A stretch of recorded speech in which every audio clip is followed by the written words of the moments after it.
అంటే ఎన్ని యాంటీబాడీస్ అక్కడ ఉన్నాయి, లేదంటే దీనికి అగెయిన్స్ట్ గా అక్కడ ఇమ్యూన్ కణాలు పనిచేస్తున్నాయి అంటే దాన్ని చూసి వాటిని తప్పించుకొని కూడా ఇది లోపల ఇన్ఫెక్ట్ అయ్యే అవకాశం. ఎగ్జాక్ట్లీ మేడం, ఎగ్జాక్ట్లీ అది చాలా ఇంటెలిజెంట్ అనమాట.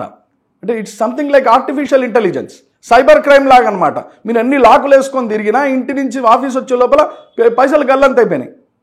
మరి సేఫ్టీ కోడ్స్ పెట్టారు, పాస్వర్డ్లు పెట్టారు, అన్ని పెట్టారు, ఎట్లా పోయిందంటే పోయింది.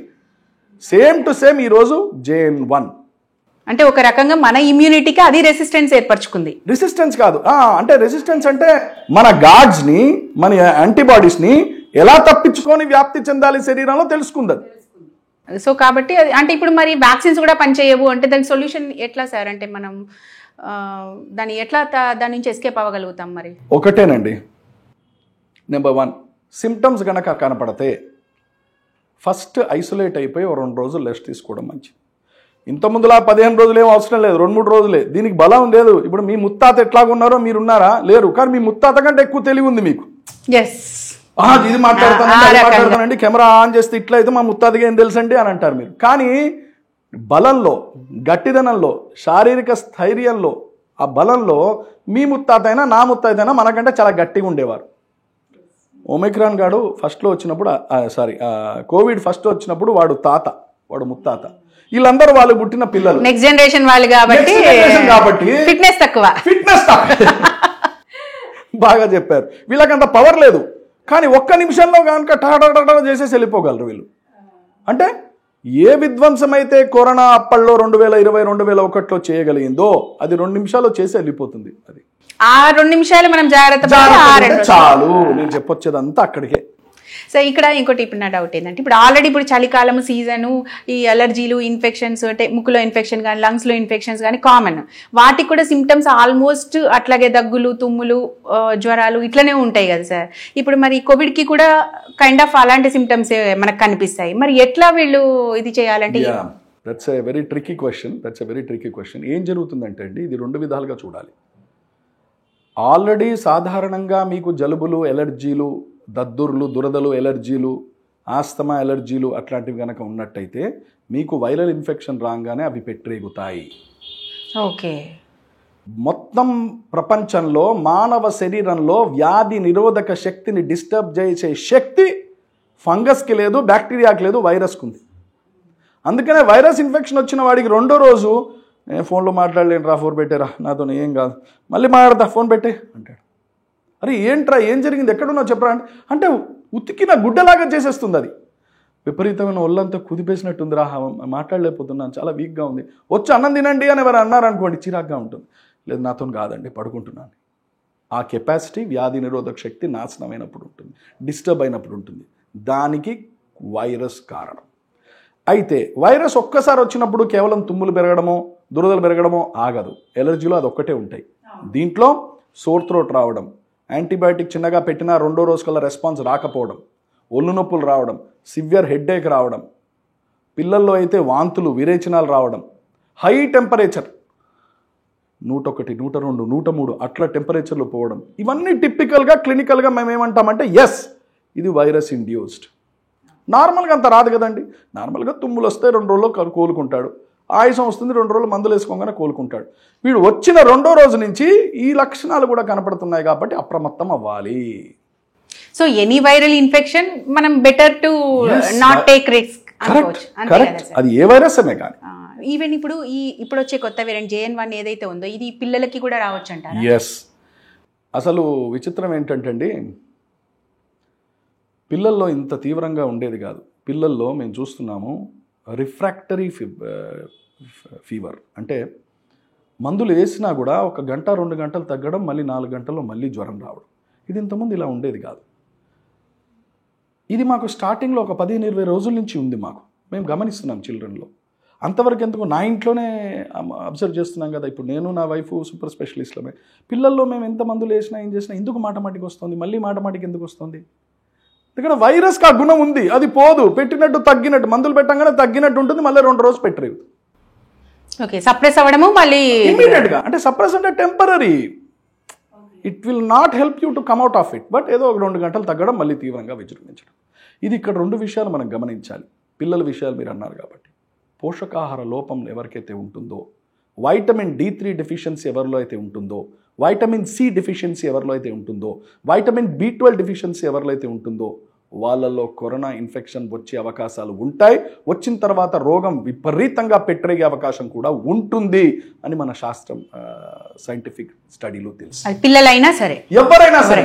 వైటమిన్ D3 అనేది కంచుకోట, మనల్ని కాపాడే కంచుకోట ఏదైనా ఉంది చెప్పండి మీరు డాక్టర్ గారు అంటే వైటమిన్ D అని అంటారు. వైటమిన్ D తగ్గిందా ఎదురు నుంచి బుల్లెట్లు వస్తా అంటే గాడ్స్ దింపేసినట్టే, అంత డేంజరస్ అది. సో వైటమిన్ D3 ఎక్కడ దొరుకుతుంది? శుభ్రంగా రోజు ఎండలో మార్నింగ్ 7:30 to 8 o'clock కనుక మీరు నిలబడితే, కూర్చుంటే, ఎండలో ఎక్స్పోజ్ అయితే బాడీ తనంతట తను వైటమిన్ D తయారు చేసుకుంటుంది. ఈరోజు పరిస్థితి ఏమిటి? ఎండనే 7 గంటలకే చిన్నాడికి లేచి నోట్లో బ్రష్ పెట్టి కస దొవ్వి వాడు ఇంకా నిద్రమత్తులోనే స్నానం చేయించి బుండి లేసుకున్నా తెలియదు బస్సులో ఎక్కించి వాడిని పంపిస్తే, ఇక వాడు బస్సులో పోయి ఈ స్కూల్ లాంటి జైళ్ళలో పడితే వాడికి ఎండ ఎట్లా ఉంటుందో ఏం తెలవాలి, చంద్రుడు ఎట్లా ఉన్నాడో ఏం తెలవాలి. అవును సార్. అందుకని మనం ఇప్పటికీ నేను చెప్తుంటాను, do not send your children to 7 o'clock schools, 8 o'clock schools. ఎందుకనంటే ఆ సమయంలో డ్రాప్లెట్ ఇన్ఫెక్షన్స్ ఎక్కువగా ఉంటాయి. పిల్లలకి ఆ డ్రాప్లెట్ ఇన్ఫెక్షన్ ద్వారా, డ్రాప్లెట్ అంటే ఏం లేదు, తుప్పర్లలాగా ఉంటుంటుంది, ఒక మంచులాగా ఉంటుంటుంది, దాంట్లో వైరల్ ఇన్ఫెక్షన్ ఇలా పట్టుకొని తిరుగుతూ ఉంటుంది, వైరల్ కణాలు. సో మనమేం పిల్లలకి తొందరగా స్కూల్కి పంపించాలనే ఆతృతలో మనం ఉంటాం. సో వాళ్ళు ఇలా ఎక్స్పోజ్ అవుతున్నప్పుడు more possibility of breathing that, more possibility, అది శ్వాసలో తీసుకుంటారు బస్లో ఉన్నా స్కూల్లో ఉన్నా, అప్పుడు more chances of getting viral infections. So అట్మాస్ఫియర్లోనే వైరల్ లోడ్ ఎక్కువ ఉంటుంది ఆ టైంలో. మరి ఇప్పుడు స్కూల్స్ అన్ని కూడా అదే టైం కదా, అదే టైంలో ఉన్నాయి కదా సార్, అంటే మీరేమైనా గవర్నమెంట్ కి సజెస్ట్ చేస్తారా? Exactly correct. నిన్న ఇదంతా చూసి నేను ఆలోచించి వ్యవస్థ గురించి చూసి ముఖ్యమంత్రి గౌరవనీయులు రేవంత్ రెడ్డి గారికి నేను ట్వీట్ చేయడం జరిగింది. అయ్యా, ఆరోగ్య శాఖ, ఐటీ శాఖ, ఇండస్ట్రీస్ శాఖ, ఈ 3 శాఖలు ఇమ్మీడియట్గా ఎమర్జెన్సీగా అప్రమత్తం అవ్వాలి. దేనికి? సిటీలో ఉన్న, డిస్ట్రిక్ట్ లెవెల్లో ఉన్న స్కూల్ హెడ్ మాస్టర్స్ అందరినీ పిలవాలి. పిలిచి రెస్పిరేటరీ హైజీన్ అని WHO ప్రపంచ ఆరోగ్య సంస్థ చెప్పింది. ఎలా కాపాడుకుంటాం పిల్లల్ని, తల్లిదండ్రులు అంటే రెస్పిరేటరీ హైజీన్ గురించి చెప్పాలి. చెప్పి ఆ హెడ్ మాస్టర్ తన స్కూల్లో రోజు మానిటర్ చేయడానికి తన స్కూల్ టీచర్లకు చెప్పించి అబ్జర్వ్ చేయాలి. ఇండస్ట్రీ ఉన్నది, ఐటీ ఉన్నది, ఇన్ఫోసిస్ ఉన్నది, ఇన్ఫోసిస్ హెడ్ HR పిలిపించి మీటింగ్లో కూర్చోబెట్టాలి. మీ దగ్గర 3,000 మంది ఉద్యోగులు ఉన్నారు, మీ 3,000 మందిలో ఫ్లోర్కి 100-200 మంది ఉంటే వాళ్ళకి లక్షణాలు ఉన్నాయా లేదా చూసుకోవాల్సిన బాధ్యత ఎవరిది? స్కూల్ మేనేజ్మెంట్ది, ఆ ఇన్ఫోసిస్ది, ఆ క్యాప్జెమినిది, ఆ ఐటీ వాళ్ళది. ఇది ప్రతిదానికి బాధ్యత గవర్నమెంట్ది, ముఖ్యమంత్రి చేయలే, ప్రధానమంత్రి చేయలే. హౌడు మనం ఎట్లా బ్లేమ్ చేస్తాం వాళ్ళని? మనం తీసుకొని జాగ్రత్తలకి వాళ్ళు ఎట్లా బాధ్యులు? సో ఈ బాధ్యత ఎక్కడి నుంచి మొదలవ్వాలి? స్కూల్ లెవెల్ నుంచి మొదలవ్వాలి, ఇండస్ట్రీ లెవెల్ నుంచి మొదలు. ఒక ఫ్యాక్టరీ ఉంటుంది, 1,500 కార్మికులు ఉంటారు. ఆ కార్మికులు ఎలా ఉన్నారు, వాడు ఆరోగ్యం ఏంటి, అట్లీస్ట్ ఈ 1 month 2 months మనం అబ్జర్వ్ చేయాల్సిన అవసరం ఉంటుంది. లేకపోతే ఏమవుతుంది, ఈ 15 మందిలో ఇద్దరికి వచ్చిన 15 మంది దెబ్బతింటే వాళ్ళు ఎక్కడ ఉంటున్నారు? అడవిలో ఉండట్లే, సమాజంలో ఉంటున్నారు. మొత్తం స్ప్రెడ్ అవుతుంది. అదే అచ్చమ్మ బుచ్చమ్మ నాకు కూరగాయలు అమ్ముతుంది, రేపు అయ్యా బాగున్నావా అంటే అమ్మ బాగున్నానమ్మా అంటుంది, కళ్ళ దగ్గుతుంది, నాకు వస్తుంది, ఇంటికి తీసుకెళ్తా, నా పిల్లాడు దాన్ని స్కూల్కి తీసుకెళ్తాడు, స్కూల్లో మళ్ళీ 2,000 మందికి. అంటే మీరు ఎక్కడైనా కంట్రోల్ చూస్తున్నామా? మేము అప్రమత్తం చేసాం చెప్పడంతో కాదు. డిస్ప్లేస్ అంటుంది ప్రపంచ ఆరోగ్య సంస్థ. మీరు స్కూల్లో ఎంటర్ అవుతున్నారా, క్లియర్గా డిస్ప్లే పెట్టండి అని అంటోంది. ఓకే, ఏంటి? రెస్పిరేటరీ హైజీన్ గురించి. ఏమని? చేతులు ఎక్కడా ముట్టుకోవద్దు, ముట్టుకుంటే ఇమ్మీడియట్గా కలుపుకోవాలి, మాస్క్ పెట్టుకోవాలి, ముక్కులు, కళ్ళు, నోరు మాటమాడికి ముట్టుకోవద్దు. సింపుల్ అండి. నెంబర్ 1 మాస్క్ ధరించండి. నెంబర్ 2 చేతులు ఇమ్మీడియట్గా కడుక్కోండి. ఇప్పుడు నా దగ్గరకు వచ్చారు, నా రూమ్లోకి వచ్చారు, మీరు కూర్చున్నారు, ఇది ఒక హాస్పిటల్ అట్మాస్ఫియర్. మీరు వెళ్ళేటప్పుడు మీ చేతులు ఖచ్చితంగా కడుక్కొని పొమ్మంటా నేను. లేకపోతే మీ ఇంటికి వెళ్ళి మీ పిల్లలు, వాళ్ళ ఇంటికి వెళ్ళి వీళ్ళ ఇంటికి వెళ్ళి, ఎవరి ప్రాణం వాళ్ళకి తీపి, అందరూ సురక్షితంగా ఉండాలనే కదమ్మా మనం కోరుకునేది. ఎలా వస్తుంది అంటే చెప్పడం కష్టం. ఇది చేయవలసింది ఎవరు? ఒక్క రేవంత్ రెడ్డి గారు చెప్పేస్తే అయిపోతుందా? కాదు, రేవంత్ రెడ్డి గారు వీళ్ళతో చెప్పాలి. అలా ప్రతి రాష్ట్ర ముఖ్యమంత్రి తన ఇండస్ట్రీస్, ఐటీ, స్కూల్స్ విభాగానికి ఎమర్జెన్సీ మీటింగ్ పెట్టి మీరు చేయండి అని చెప్పాలి. ప్రతి ఆర్గనైజేషన్ కరెక్ట్. అలా ప్రతి రాష్ట్రం కలిస్తే దేశంలో కంట్రోల్ అవుతుంది. నాకేమున్నదండి, ఏం కాదండి, నడుస్తూనే ఉంటుంది, పడేటోడు పడతాడు, లేచేటోడు లేతాడు, మెడికల్ షాప్లో గోళీలు బాగానే అమ్ముకుతున్నారు.